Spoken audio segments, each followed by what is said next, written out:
kita akan bahas bagian rihlatuhu al-ula ila Syam summa kadahuhu fi sabili rizki, tentang perjalanan pertama beliau menuju Syam dan kesusahan atau kesulitan-kesulitan yang beliau alami dalam mencari rezeki. Jadi Nabi ini, Bapak Ibu, sebelum jadi Rasul, itu memiliki banyak atau beberapa aktivitas dalam rangka memenuhi kebutuhan hidup beliau sebagai manusia. Salah satu yang terkenal itu adalah perjalanan beliau yang pertama ke Syam. Nanti selalu ada perjalanan-perjalanan berikutnya ketika sudah bekerja sama dengan Khadijah. Ini perjalanan pertama ini perjalanan ketika usia beliau masuk 12 tahun. Nah, kemarin kita ceritakan ketika Halimah mengembalikan beliau kepada ibunya pada saat usia beliau memasuki 6 tahun. Jadi ketika usia Nabi 6 tahun kurang lebih, terjadi kejadian yang menakutkan di mana Nabi diculik oleh orang yang tak dikenal. Lalu kemudian beliau bercerita bahwa dada beliau ini dibedah. Maka Halimah merasa takut, maka dikembalikan ke ibunya ketika usia 6 tahun. Nah, pada masa itu 4 bulan setelah bersama ibunya mengajak beliau ke makam ayahnya di Madinah. Jadi bapak Nabi itu kan meninggalnya di Madinah, karena kakek beliau Abdul Muttalib itu orang Madinah, ibunya orang Madinah. Dulu dalam perjalanan ke Syria, ke Syam, itu kakek buyutnya Hashim itu menikah dengan wanita Madinah, lahirlah anak namanya Syaibah. Syaibah inilah kemudian menjadi Abdul Muttalib, yang disebut dengan Abdul Muttalib. Lalu kemudian dibawa ke Makkah oleh Muttalib, pamannya. Nanti dia menikah, punya anak laki-laki 10 orang, salah satunya Abdullah, bapak Nabi. Bapak Nabi pergi berdagang ke Syam, di Madinah sakit, meninggal di Madinah. Nah, setelah itu ibunya ini mengajak untuk berziarah ke makam ayahnya sekaligus bersilaturahim dengan keluarga ayahnya yang ada di Madinah. Itu kenapa Nabi kemudian gampang hijrah, disambut oleh orang Madinah, hijrahnya ke Madinah, karena Madinah itu juga kampung halaman Nabi. Nah, setelah diajak ke Madinah, pulang di Abwa, ibunya sakit dan meninggal dunia pula di sana. Nah, ketika itulah pengasuhan dipindahkan ke kakeknya Abdul Muttalib selama 2 tahun. Usia 8 tahun kakek Nabi meninggal dunia. Sebelum meninggal dunia, kakek Nabi berpesan agar Muhammad diasuh oleh Abdul Muttalib. Nah, kemarin saya jelaskan ada 9 paman Nabi, ada yang paling kaya itu Abbas dan Haris. Tapi kakek Nabi tidak menyuruh Abbas dan Haris memelihara Nabi Muhammad, tapi diasuh oleh Abu Talib, kakek yang paman yang paling miskin. Jadi dari 9 paman Nabi ini yang paling miskin itu Abu Talib. Tapi justru kakek Nabi berpesan agar Abu Talib yang merawat Nabi, bukan Abbas, bukan Haris. Kenapa begitu? Karena Nabi ini calon pemimpin besar. Harus pemimpin besar itu disiapkan dengan ketangguhan, tidak dengan fasilitas mewah. Sebab kalau anak dari ketik jepiti banyak kadang, biasanya otaknya tidak berjalan. Biasanya begitu, Pak Ibu. Anak itu kalau dengan uang banyak, dengan fasilitas mewah dari kecil, itu otaknya kurang cerdas. Karena dia tidak pernah berpikir untuk mencari sesuatu yang tidak ada, serba ada. Itu rahasianya kenapa Nabi Muhammad dari kecil itu sudah berusaha mencari rezeki. Karena memang begitu, Bapak Ibu. Jadi anak ini dari kecil, coba Bapak Ibu lihat orang-orang besar, pemimpin-pemimpin besar itu tidak pernah lahir dari kemewahan. Cobalah cari. Tidak ada pemimpin besar itu yang lahir dari kemewahan. Semua pemimpin besar, orang-orang hebat lahir dari derita dan derita. Karena itulah bapaknya meninggal, ibunya meninggal, kakeknya meninggal, dikasih ke paman yang miskin, supaya Nabi itu mengerti tentang hidup. Bahwa orang kalau dari ketek dengan derita, pertama hatinya sensitif dengan orang. Orang kalau dari kecil susah Bapak Ibu, dia gampang tersentuh melihat kesusahan orang. Karena Nabi itu akan jadi pemimpin. Bagaimana seorang pemimpin kalau dia tidak punya simpati kepada orang lain? Bagaimana dia akan memimpin rakyatnya kalau dia tidak mengerti derita orang? Maka Nabi itu mengalami penderitaan secara fisik dan psikis sejak mulai lahir, agar dia punya simpati kepada orang nanti ketika sudah jadi pemimpin. Kalau orang kaya itu Ibu, hatinya kasat rata-rata. Rata-rata orang kaya itu hatinya kasat. Tapi kalau orang dari kecil dia menderita tuh hatinya lembut tuh. Bapak Ibu pernah nonton film Zainuddin apa? Tenggelamnya kapal Van der Wijk. Apa kata Zainuddin kepada Hayati? Sudilah engkau menjadikan aku sebagai temanmu. Karena engkau tidak akan menempatkan teman yang paling baik, ya, yang paling tidak akan mendapatkan laki-laki yang paling lembut hatinya kecuali saya. Karena hati ini sudah dibasuh dengan air mata derita sejak lahir. Gitu. Itu kata Zainuddin. Jadi orang kalau hatinya ya sudah dibasuh dengan air mata derita sejak kecil, itu biasanya hatinya lembut.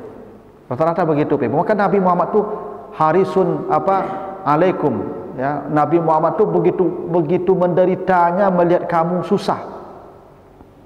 Makanya ketika Nabi mati, Ibu, biasanya kata Nabi, siapa yang mengatakan la ilaha illallah masuk surga, kata Nabi.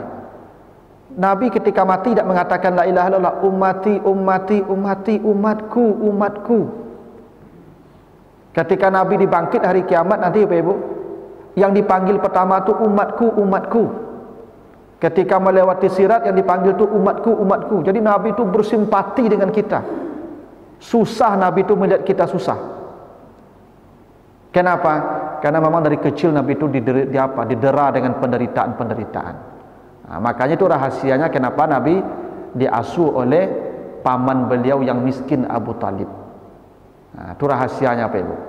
Jadi memang Bapak Ibu, anak-anak ini memang tidak boleh diajar dengan kemewahan dari kecil. Tidak boleh. Kadang-kadang kita ini Bapak Ibu, karena sayang, semua permintaan anak itu langsung dapat, itu tidak boleh Bapak Ibu.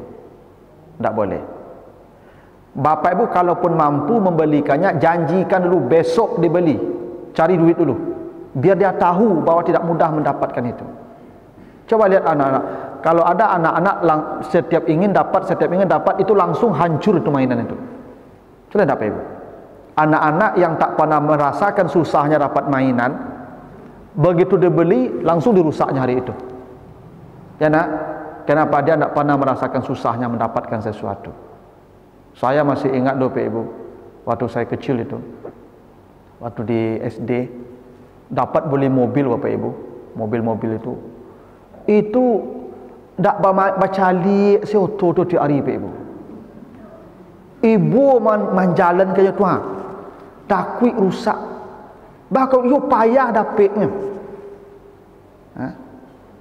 Coba lah, semakin susah kita mendapatkan sesuatu, semakin berharga barang tu Bapak Ibu.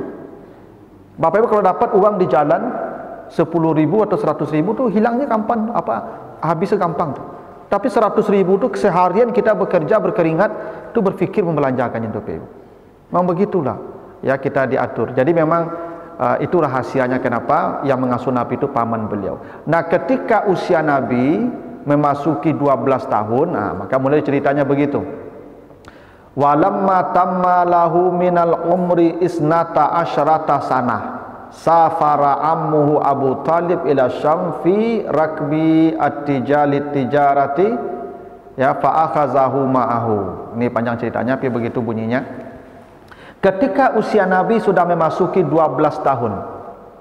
Jadi usia Nabi ketika sudah masuk 12 tahun, maka pamannya Abu Talib mengadakan perjalanan dagang ke Syam.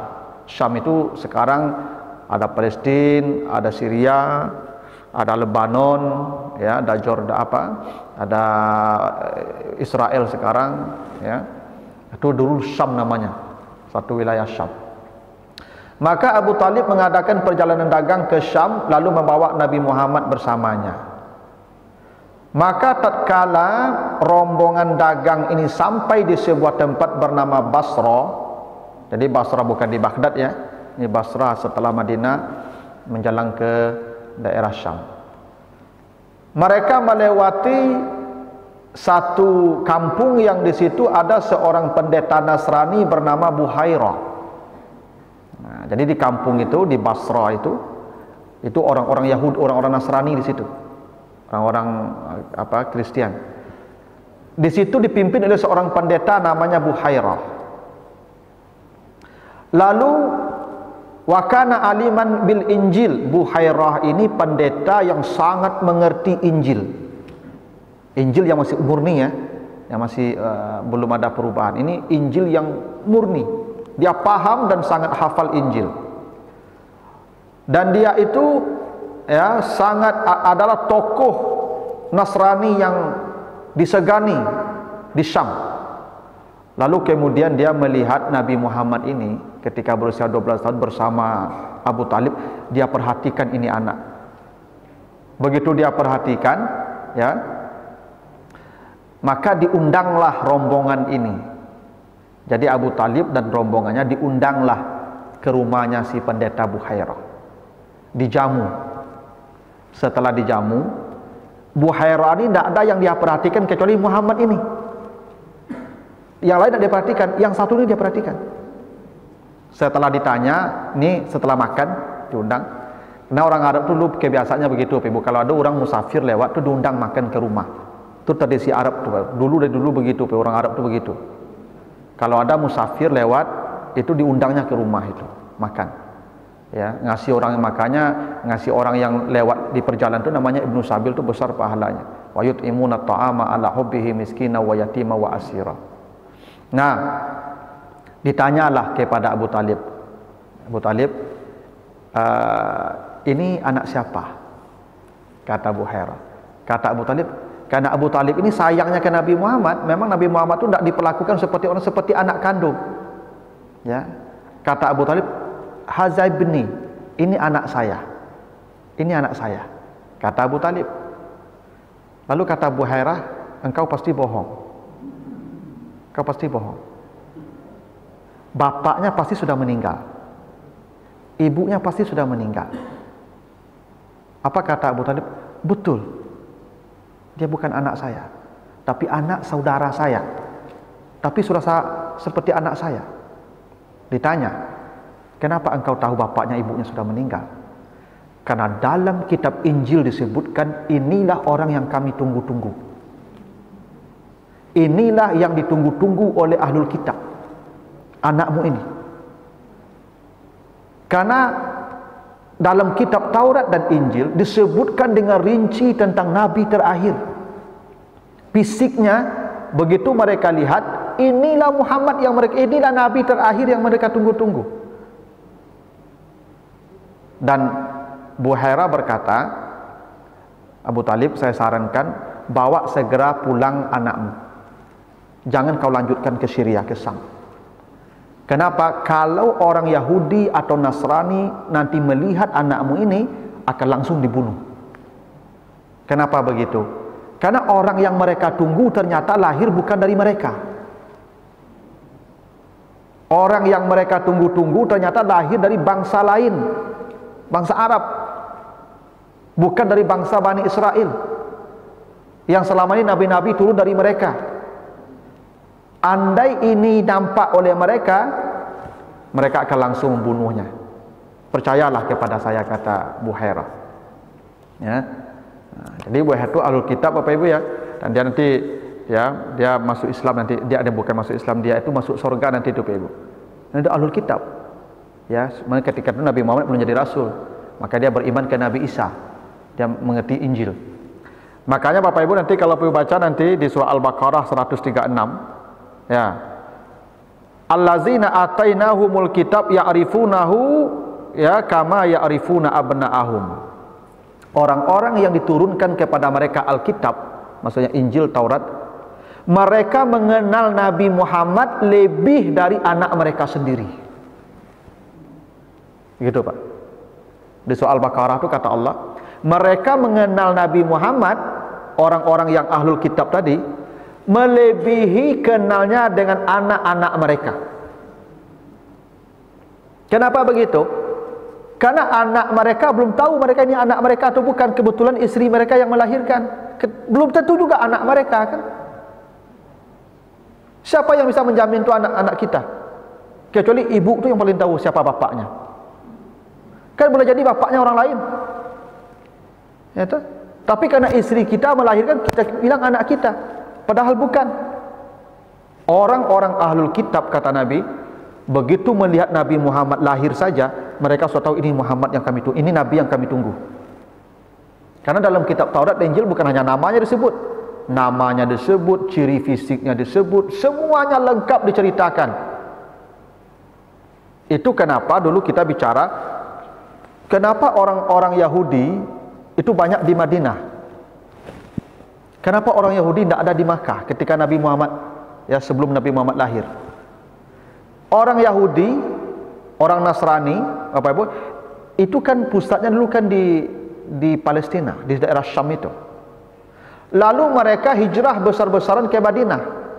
Kenapa? Karena dalam kitab Taurat, dalam kitab Injil disebutkan Nabi terakhir yang mereka tunggu itu, yang akan memimpin mereka, yang akan memenangkan semua perperangan bersama mereka, itu akan muncul di sebuah lembah, nama lembahnya Baina Farqalatain, lembah di antara dua bukit hitam. Jadi dalam kitab Taurat dan Injil disebutkan Nabi yang terakhir ini akan muncul di lembah antara dua bukit hitam. Dalam ilmu orang Arab, lembah yang di antara bukit hitam itu adalah Madinah atau Yasrib. Itulah kenapa orang-orang Yahudi migrasi besar-besaran ke Madinah sebelum Nabi Muhammad lahir. Kenapa? Mereka berharap mereka yang melahirkan Nabi itu. Tapi sayang, Nabi Muhammad lahirnya di Makkah, keturunan Nabi Ismail, orang Arab yang melahirkan, dibesarkan di Bani Sa'idah, lalu kemudian kembali ke Makkah jadi Nabi, baru hijrahnya ke Madinah. Betul dia muncul di Madinah, tapi tidak lahir di Madinah. Muncul jadi nabinya betul di Madinah, tapi lahirnya tidak di Madinah. Itulah kenapa kata Allah, kalau baca nanti ya, di surah Al-Baqarah ayat 89, walamma ja'ahum kitabun min indillah musaddiqul lima ma'ahum, ya. Tapi ketika sudah datang kepada mereka, falamma ja'ahum ma'arafu kafaru bih, ketika nabi yang mereka kenal itu datang kepada mereka, mereka langsung kafir kepadanya. Padahal ini yang mereka tunggu. Mereka lebih kenal Nabi Muhammad daripada anak mereka sendiri. Itu kenapa Bu Hera tahu betul tadi, bohong, bapaknya udah mati nih, ibunya udah mati nih. Kenapa? Begitu dalam kitab disebutkan. Artinya Nabi Muhammad ini sudah dikenal oleh orang-orang ahlul kitab secara detail sampai ke fisik-fisiknya. Itu kenapa orang-orang Arab, kan di Madinah itu ada dua orang Arab, dua suku Arab, ada Aus namanya, ada Khazrat namanya. Ini dua suku Arab ini, yang dari sinilah salah satu suku ini bapak atau kakek Nabi ini, ya. Nah, orang Aus dan orang Khazrat ini itu berperang dengan orang-orang Madinah, dengan orang-orang Yahudi. Ahlul kitab itu dia selalu bertengkar tuh dengan orang Yahudi. Maka orang Yahudi ini selalu berdendang, akan datang kepada kami Nabi terakhir dengan ciri-ciri begini, kami akan memimpin kami perang, kami akan selalu menang bersamanya. Disebutkan ciri-ciri itu setiap hari. Orang-orang Arab tuh dengar ciri-ciri Nabi Muhammad itu dari mereka, karena mereka tidak punya kitab. Suku Arab Madinah itu tidak punya kitab, yang punya kitab orang Yahudi. Setiap hari ketika bertengkar, orang Yahudi sebutkan nabi terakhir itu. Itulah kenapa ketika di Baitul Aqabah sebelum Nabi hijrah itu kan ada Bai'at Aqabah 2 kali, tahun 11 dan tahun 12 kerasulan. Orang-orang Madinah datang ke Makkah menunaikan ibadah haji, bertemu dengan Nabi Muhammad di tengah malam, langsung mereka beriman dan berbaiat kepada Nabi. Kenapa? Mereka tahu betul inilah yang diceritakan orang Yahudi dulu. Persis seperti cerita orang Yahudi itu mereka dapatkan. Itu kenapa Abdullah bin Salam, seorang tokoh Yahudi, dia berkata, ditanya, betulkah engkau lebih kenal Nabi Muhammad daripada anakmu. Betul, begitu. Makanya Abdullah bin Salam itu beriman langsung tuh Pak Ibu. Dia ditinggalkan oleh pengikutnya tuh. Abdullah bin Salam itu, tokoh Yahudi yang beriman tuh kepada Nabi. Ya. Itu kenapa kata Buhairah, engkau bawalah pulang anakmu. Jangan lanjutkan perjalanan ke Syam karena nanti akan dibunuh. Karena lahirnya bukan dari mereka.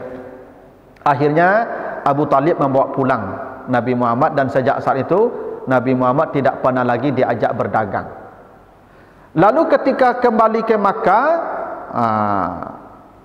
maka Nabi Muhammad yang ketika itu usia 8 tahun itu, ya, akhaza Rasulullah yastaqbilu fatratas syabab min umrihi fabada bisa'bir lirizki waraha yastaghilu bira'al ghanam. Maka Nabi Muhammad mulailah sibuk dengan mengembalakan kambing-kambing orang Makkah. Jadi setelah tak jadi berdagang itu umur 12 tahun, sejak itu Nabi kemudian sibuk menjadi pengembala ternak. Jadi peternak kambing-kambing orang Makkah itu Nabi Muhammad yang mengembalakannya. Begitu. Ya. Dan ada hal yang menariknya Bapak Ibu. Jadi Nabi Muhammad ini kenapa memilih jadi gembala kambing Bapak Ibu? Banyak kau balo unta, kau balo jawi bagaimana? Kan ada sapi di sana, ada onta di sana. Tapi Nabi lebih memilih gembala kambing. Itu sebenarnya Allah yang kasih hidayah tuh. Kan begitu kata Allah di surat apa ya? Di surat Ad-Duha ya. Alam yajidaka yatiman fa'awa wa wajadaka dallam fahada wa wajadaka a'ilam fa'agna. Itu dari kecil begitu Pak Ibu. Nabi itu yatim, Allah kasih tempat, Allah ada yang pelindung-pelindung Nabi. Nabi miskin, ada kasihkan pekerjaan, ada cari rezeki. Jadi Nabi Muhammad itu dari kecil kebalo kambing. Bakok gembala kambing. Satu, mengembala kambing itu Pak Ibu, dia harus ke tempat yang jauh. Jauh tempatnya Pak Ibu. Karena kalau di tengah kampung tidak bisa gembala kambing Pak Ibu. Kambing ini merusak tanaman orang dia. Maka dia pergi ke ujung kampung yang sudah ada orang. Setelah dilepas, baru kita lihat dari jauh kambing itu dia makan. Nah, pengembala kambing ini Pak Ibu biasanya memiliki waktu untuk berkontemplasi, pamanong-manong, menunggu kambing kok kanyang dan pulang sore hari. Jadi Nabi itu Pak Ibu menyendirilah sajak ketik menyendiri Pak Ibu. Itu maka hobi Nabi itu ketika sebelum menerima wahyu kan menyendiri Gua Hira tu. Bersembunyi di Gua Hira tu memang dari ketik Nabi itu lah hobi mengasingkan diri Pak Ibu. Karena kecerahan jiwa ini muncul ketika kita sering menyendiri. Kalau acok galak-galak berkumpul-kumpul, hati wak tumpul Pak Ibu. Percayalah Pak Ibu. Asa acok galak-galak gadang Pak, hati tumpul.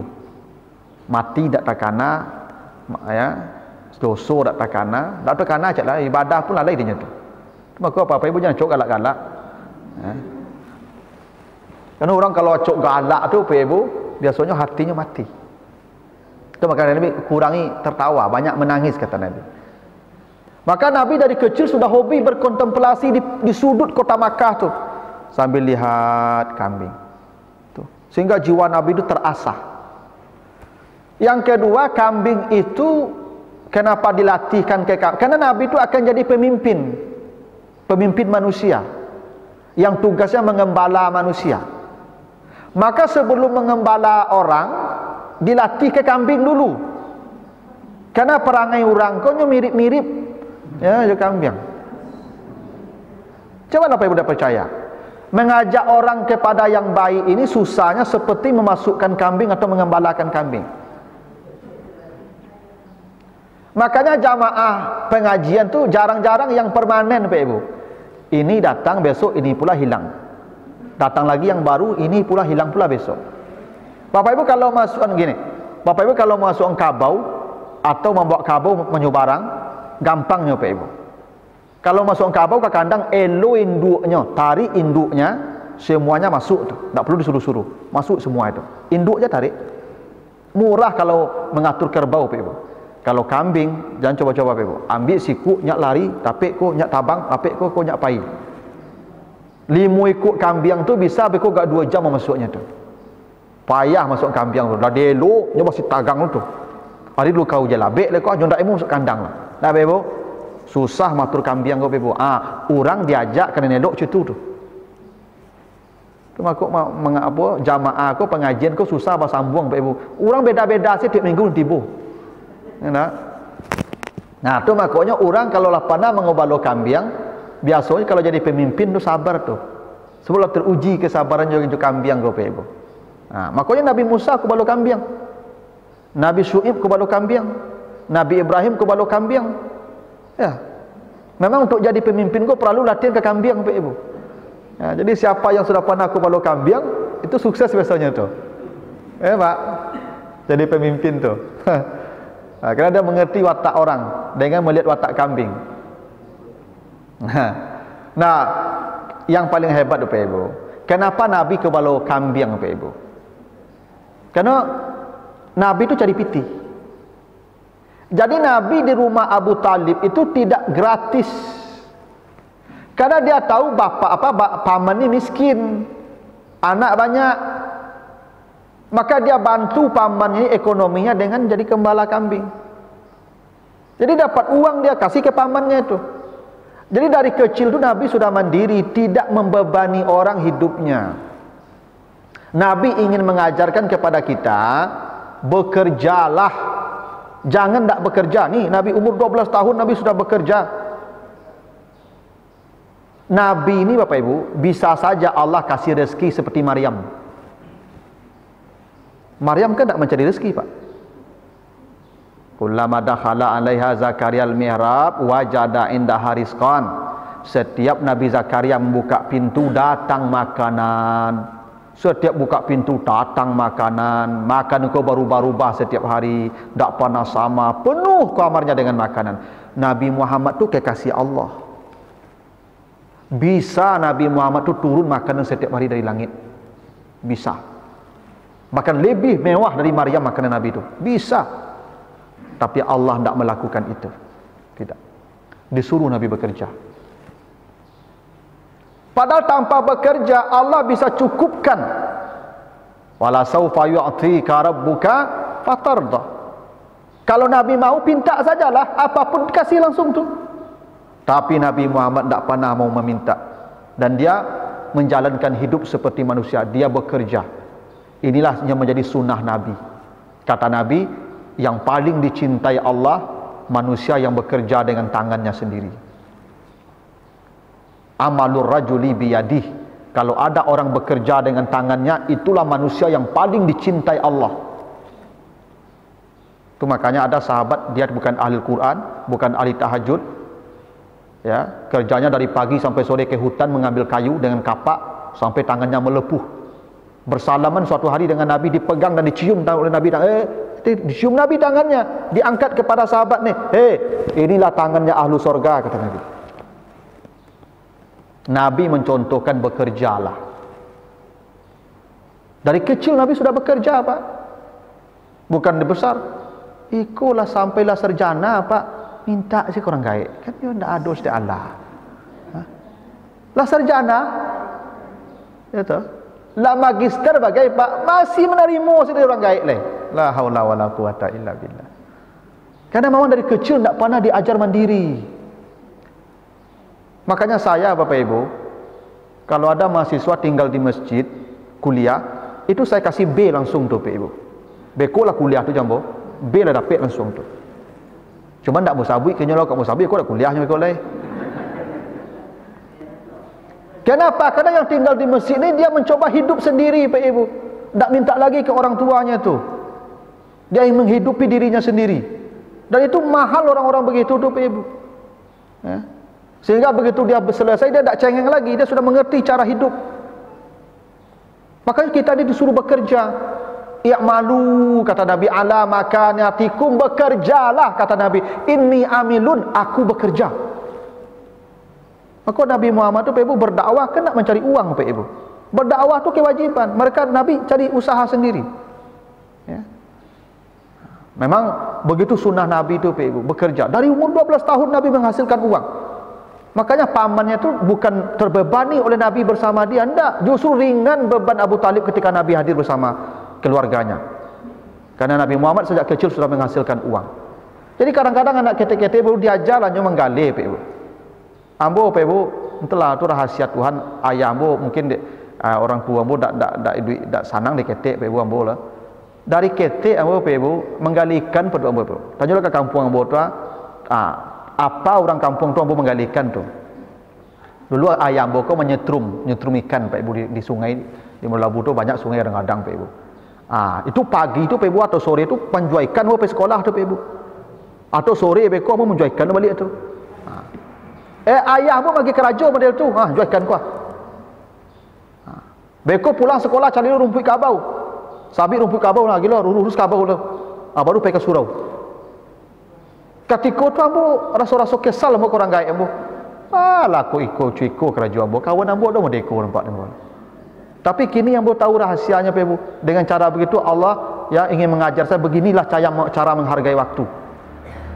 Ya. Memang begitu, Pak Ibu. Diajar anak-anak ini mengerti dengan hidup. Makanya Nabi Muhammad itu begitu.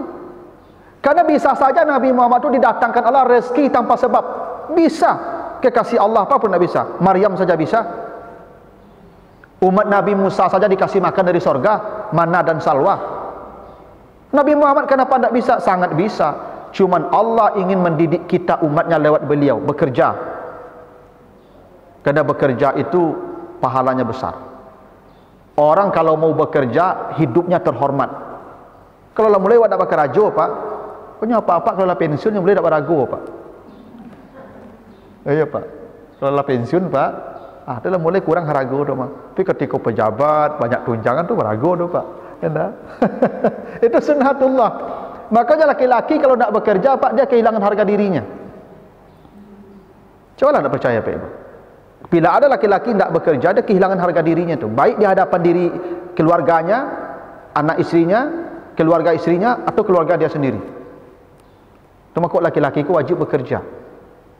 Bukan hanya soal uang bekerja tu, soal harga diri. Ya. Itu maka Nabi Muhammad mencontohkan bekerja dari kecil itu. Menghasilkan uang dari kecil. Hidupnya tidak boleh jadi beban orang. Hidupnya harus terhormat. Itu rahasianya kenapa Nabi jadi pengembala kambing sejak usia 12 tahun sampai kemudian beliau usia 23 atau 24 tahun nanti baru diajak kembali oleh Khadijah untuk berdagang, memperdagangkan hartanya. Kemudian baru menikah. Tapi itulah ya perjalanan ke Syam dan kemudian Nabi mencari rezeki ya sebelum usianya menginjak 20 tahun itu ya menjadi gembala kambing. Begini dulu, Pak Ibu. Ada pertanyaan dulu, Pak Ibu? Nah ya, cukuplah begitu dulu. Nanti ada kejadian-kejadian waktu beliau itu mengembala kambing, ada dua kejadian yang yang menunjukkan Nabi itu dipelihara. Ya, alam yajidaka ya wa wajadaka dallan fahada. Nanti ada dua kejadian sebut ketika Nabi mengembalakan kambing ini yang menunjukkan Nabi itu memang dijaga oleh Allah. Nantilah kita bahas di pertemuan berikutnya. Sampai segitu dulu kalau tidak ada pertanyaan ya. Tapi apa-apa yang lah pensiun yang kena jual lah pensiun lah tu. Ini kan ya, ini contoh Nabi ini ketika aktif ni, Pak. Kadang lah pensiun kau sibuk lo, Pak. Kau lah kacau juga. Lah pensiun kau ibadah sama saja lah, jangan ngurusin dunia tu lah. Nah itulah Bapak Ibu, mudah-mudahan ada manfaatnya. Lebih kurang mohon maaf. Subhanakallahumma wa bihamdika, asyhadu an la ilaha illa anta, astaghfiruka wa atubu ilaika. Assalamualaikum warahmatullahi wabarakatuh.